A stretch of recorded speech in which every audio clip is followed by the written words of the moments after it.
Para teroris, para bom bunuh diri itu rata-rata berangkat dari orang yang sudah anti sama kepartaian, anti sama golongan, merasa suci sendiri, kemudian banyak terjadi bom bunuh diri dan sebagainya. Itu sejarahnya panjang.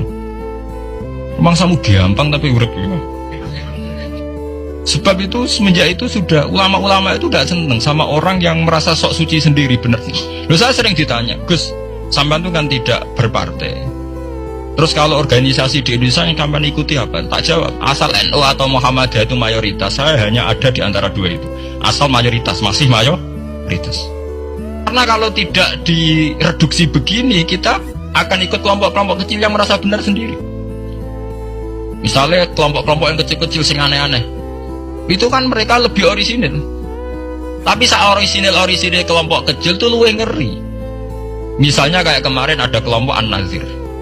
An-Nazir mungkin dia bisa ngepas no dawe Nabi yang sing rambutnya diping nih, sing tenggene japos bodone beda mek bodo kita. Saya tuh pernah melihat di Metro, ini cerita intelektual, pernah lihat di Metro wawancaranya ketua Jamaah An-Nazir. Itu dalam banyak hal memang mereka ingin memiripkan sama Nabi. Misalnya rambut dipilok diping. Dalam sejarah sampean takok ahli hadis, memang Nabi Sayyidina Abu Bakar tuh rambutnya apa di apa itu disemir. Mereka kalau sholat isya itu akhir, katanya Nabi kalau sholat isya sulusul lail dan sebagainya dan sebagainya. Tapi apa sisi yang dari itu terus kemudian merasa persis Nabi? Wong Nabi itu macam-macam. Beliau hidup itu berapa tahun? 23 tahun. Semenjak beliau jadi Nabi itu mengalami kenabian minten 33 tahun. Dan itu punya ikhwal-ikhwal yang rawan ada nasah mansuh.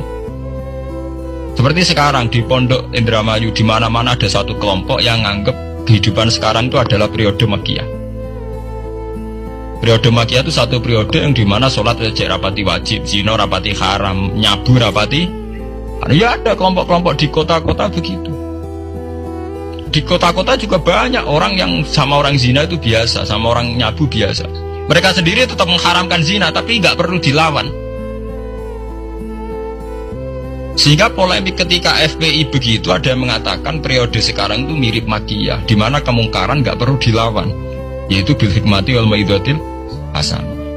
Ada orang yang menafsirkan Islam sekarang itu sudah periode Madaniyah, sehingga kemungkaran harus dilawan.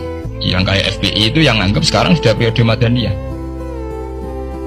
Lah itu kan artinya begini, semua itu toh mengklaim mirip-mirip niru Kanjeng Nabi. Masalahnya semua itu juga ngeklaim mirip-mirip niru Kanjeng Nabi. Lo nate gitu, dalam satu seminar ahli sunnah wal jamaah, misalkan bener sejarah, kenapa tahu-tahu kita ini merasa sunni, dan setelah merasa sunni seakan-akan kita ini paling benar, atau yang di luar sunni adalah salah. Padahal kita tahu Islam dimulai dari Muhammad. Istilah Islam populer itu mulai Nabi Muhammad. Meskipun secara sejarah istilah itu dimulai Nabi Ibrahim. Ini mulai populer itu era Nabi Muhammad. Kemudian Nabi Muhammad itu sebagian riwayat yang ngendikan ketika banyak firqah, itu yang benar adalah ahli sunnah wal jamaah. Ketika Nabi ditanya wa ma alamatu dzalik atau manhum dzalik ya Rasulullah, jawab Nabi ma ana alaihil yauma wa ashabi, ya satu kelompok yang mengikuti perilaku saya dan perilaku para sahabat saya. Terus jenengan ampun dadi khawarij.